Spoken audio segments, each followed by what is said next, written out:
Hello once again, my friends. This is MrScaryMuffin, and we are doing another Thoughts, Talks, and TF2. This week's subject, I originally had something else in mind, but seeing how I was helping out with the anti-bullying acceptance flash mob thing at the Giants, and I put up that video, and I got a bajillion views on that one that I can't monetize. I thought that maybe I'll talk about anti-bullying this week a little bit, and also talk about acceptance and all that kind of stuff.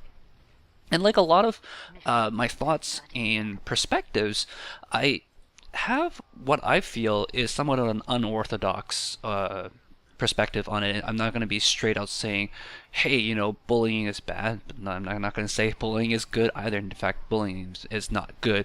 But there's some thoughts that I have behind the subject, and I'm going to explain myself further.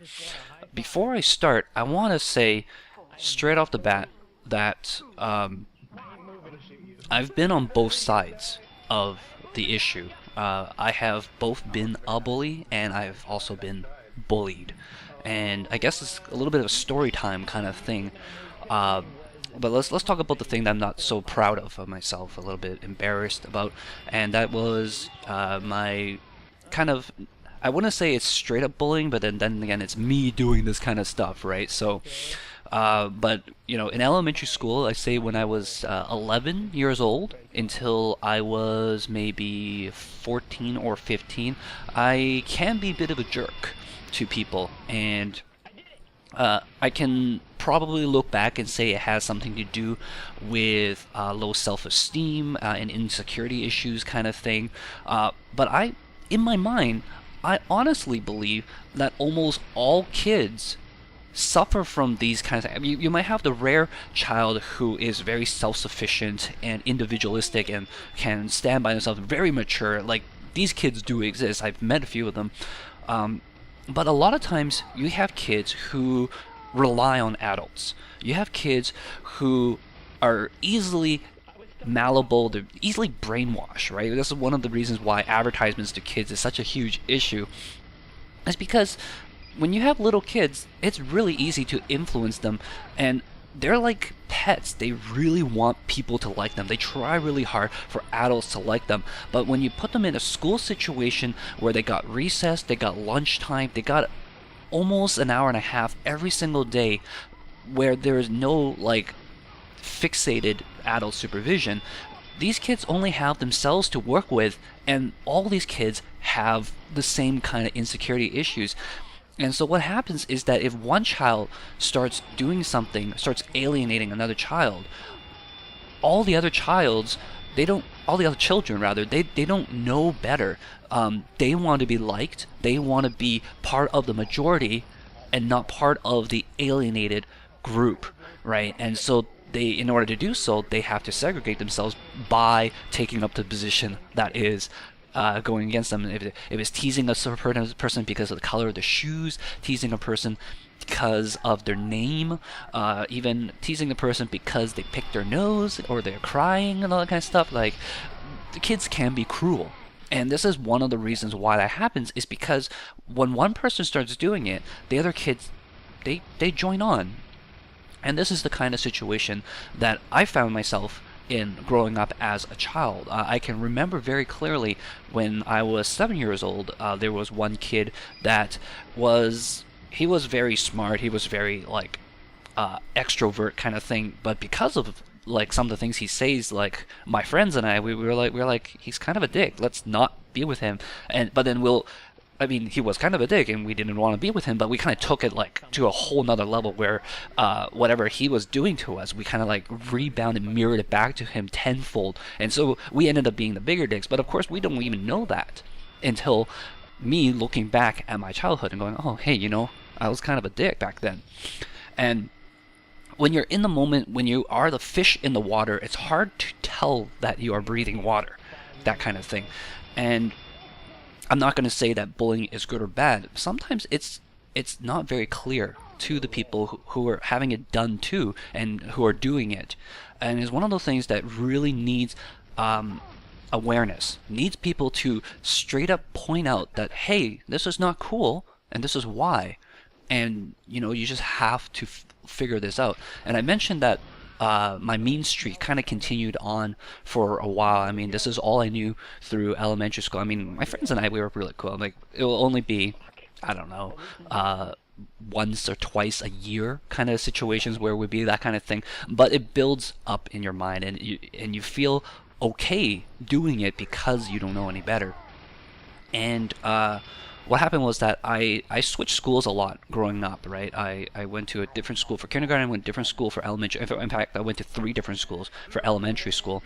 And when I was in grade 7, I was in a private school, an all-boys private school. And this is like the worst place for for a boy growing up, for a girl growing up. Basically, I think all boys schools are terrible for boys. It just makes the problem even worse. But it was really funny because on my first day at school, I was scared. I'm like, I don't know anybody here. I don't know if I'm even gonna make any friends. I'm just like all alone by myself. Weird ass place. Gotta wear a shirt and tie. Had to learn how to tie my tie just for freaking school. And I was 12 years old back at that time, right? So the first guy I sat next to, I'm like, hey, you want to be friends? I mean, I'm the kids. I'm just gonna go straight up and be like, hey, you want to be friends? And the guy's like, sure, whatever. He's been there forever, so he doesn't really care. But then later on, and this is one of the things I'm not particularly proud of. Later on, it turns out that he was getting alienated by some other people, and I like jumped the bandwagon so fast. Like, didn't even look back kind of thing. I feel guilty about it at the time. I still feel guilty about it now. But I think the guy who, if he is ever listening to this, he'll know exactly who he is because of the circumstances kind of thing. But I ended up with a really, really tight group of like 4 or 5 people, and we were like super bros kind of thing, right? But we, like, every now and then we would be like totally shunning this guy. And I think one of the things that always gets me, and I didn't really understand at the time when I was little, was that I left all these schools, right? I went to different schools, and sometimes I will see or I'll meet up with my friends from schools that I no longer go to. And one of the funny things, like say my elementary school friends, there's the guy who was a dick and we were bigger dicks to him. I came back and I visited one of my friends, and he was like, oh yeah, we hang out now. I'm like, really? But I thought he was dick. He's like, yeah, he's cool. I'm like, oh, okay. And same thing here for this private school. I left the private school and went to a different high school. And when I talk to some of my friends before, they'll be like, oh yeah, that guy, he's cool. We don't shun him anymore. I'm like, oh. And it's an interesting thing because I don't know if you guys ever read the book Clockwork Orange, but in the book, not the movie is a little bit off basis, but it's interesting because in the book it talks about what does it mean to be good, right? Because spoiler alert, by the way, basically what happens is the character Alex in the book, and he is like gangster, beats up guys, like sociopath, right? And what happens is in the book he gets arrested and they put him through this conditioning program where they condition his body to react negatively every time he thinks about doing something bad. So if he's thinking about beating some people up, he's thinking about stealing, he's thinking about being derogatory towards women, he would feel physically ill and want to vomit. And so he tries not to think those things even though he really, really wants to do it. And then the discussion that this brings up is he a good person because he acts good, but in his mind he's thinking bad things, or he wants to do these things but he just can't, right? Does that make him a good person? Does that make him okay in society, right? Whatever you say, there's an interesting discussion. Near the end of the book, he gets deconditioned and he goes back to his old ways, like immediately goes and joins a gang and goes beating up people, stealing, and all that good stuff that he enjoyed. But unlike the movie, in the book, the final epilogue area, he meets one of his old gang members when he's like 30 or something. And his old gang member, he's got a wife, he's got kids, he's out on like, parents' day out kind of thing, having a dinner with his wife kind of thing. He meets the guy and they're talking, and then the old gang member guys, he's like, oh yeah, that's stuff we used to do as kids. Oh, but we were so silly back then. Like, obviously I wouldn't do that kind of stuff nowadays. Right? I'm a fine, upstanding citizen now. And Alex looks at him and he goes, I want to be like that. that is what I want in my life. And it's interesting because I believe the author is Anthony Burgess. He's trying to bring up this point where, or at least this is what I feel like, I'm just interpreting it. He's trying to bring up this point where people, they outgrow the issue. They move on, they mature, and then they become fine, upstanding citizens on their own, right? This bullying thing, this violent streaks, this combat high kind of stuff is a phase for most people. And it's an interesting thought because I see myself going through that, but I know for a fact that it's not the end all. It's a gray situation. We do have people who do need, to go through certain programs. We have people who are clearly, a problem kind of stuff. There are lots of like different situations, but we're talking about people who are otherwise intelligent, perspective, cultured people, right? Like Alex in the book, he listens to Beethoven, enjoys fine music, fine food, that kind of stuff. Anyways, for me, I grew up and I realized what I've done poorly throughout high school. For the first couple of years, we were alienating this other guy, and I still hang out with him now. He's a cool guy.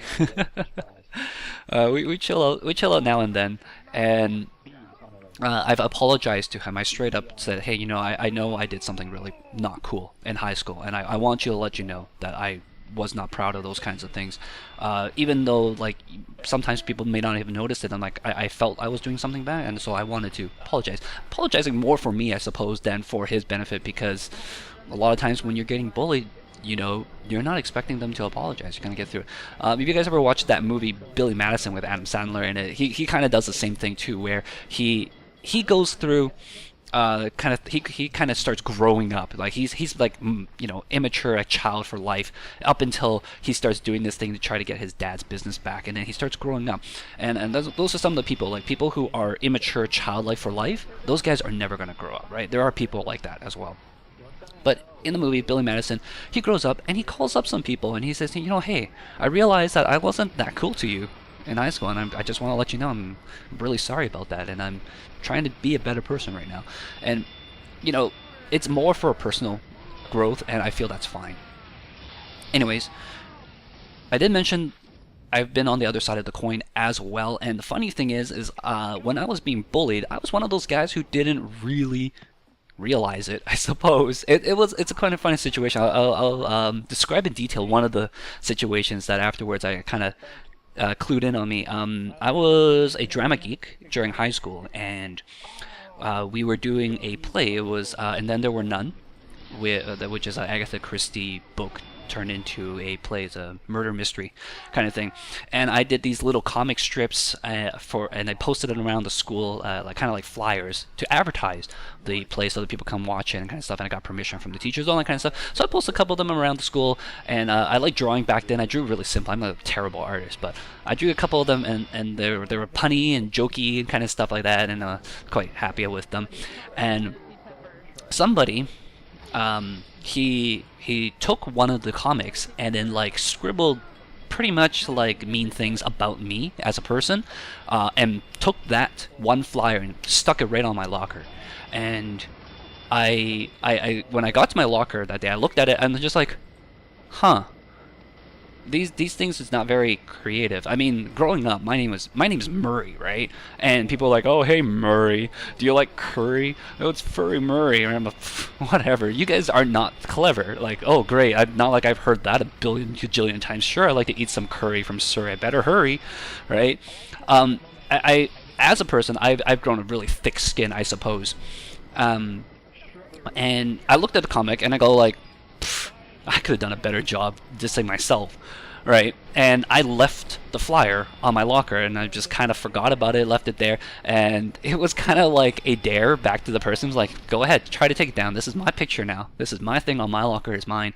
I like it this way, kind of thing. And it was interesting because I was sitting with a group of friends, and I rotated. I was kind of a butterfly. I rotated to different groups during lunchtime, stuff like that. Didn't really sit down with any one particular group, but I overheard somebody asking another person about the thing they did with the picture and put it on my locker, and they're like, hey, what does this word mean anyways?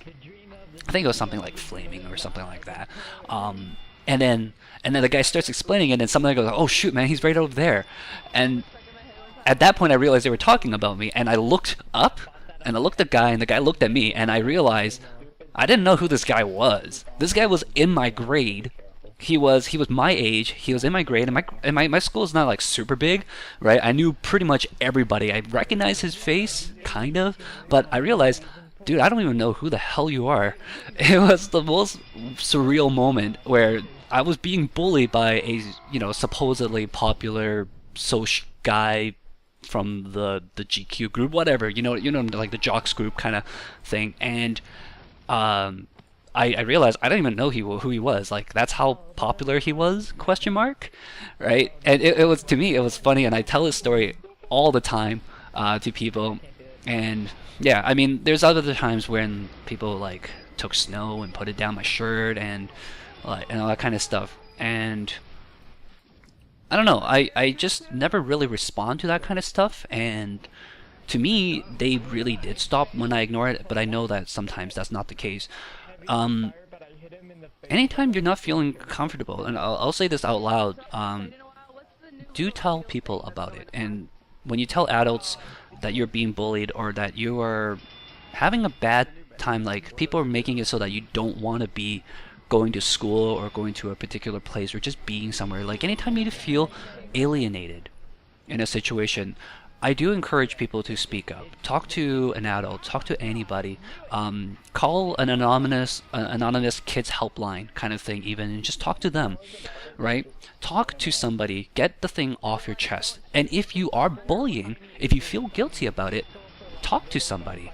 Talk to an anonymous kids helpline. Like, just whatever. They're free. Call them and talk to them, and like, almost anything when you're whatever you're doing, I would highly encourage people just to talk about it, and it'll help you to understand yourself a little better. And when you are growing up, there's a lot of things going on. You've got school to worry about, you got friends to worry about, there's things that you don't know whether they matter yet or not, that kind of stuff. You have those things to worry about, and it can get really overwhelming, and sometimes it helps just to talk to a person and get those things kind of off your chest.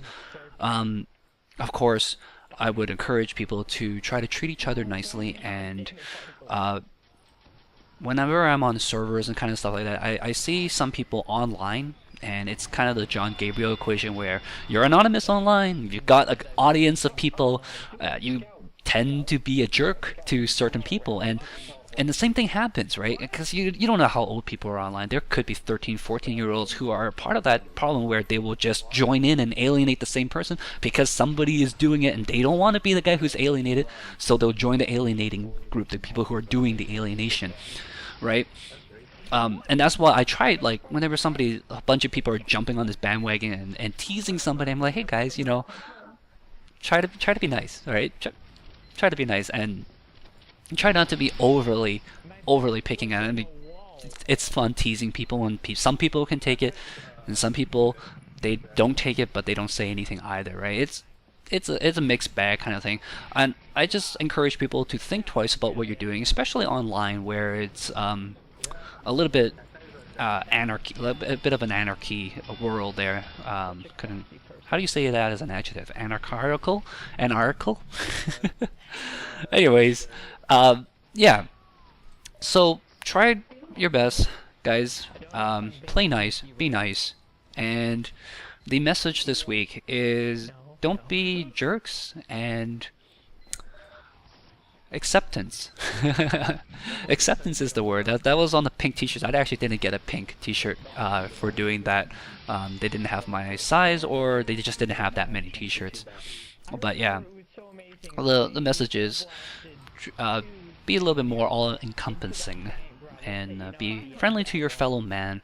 It's the whole do unto others as you would have others do unto you, and that's a really there's really important words to pick out in that phrase. It's do unto others as you would have others do unto you, not do unto others as others have done unto you.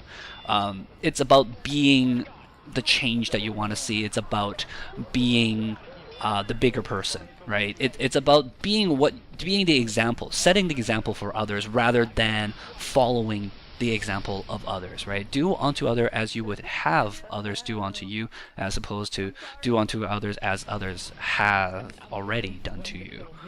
It's like a fine line between those words. Anyways, I'm done preaching. Come back next week and we will talk about something I have no idea what yet. Thanks for watching, everybody. This was a much longer video than my normal one, but I picked this one game in particular because I knew I had a bunch of stories to tell and a lot of things to talk about. I hope you enjoyed it. If you did, give me a thumbs up, and of course I love reading the comments below. If you would feign to include one, or deign to include one, I can't remember my words. Thanks for watching, guys. See you guys next time. Ciao.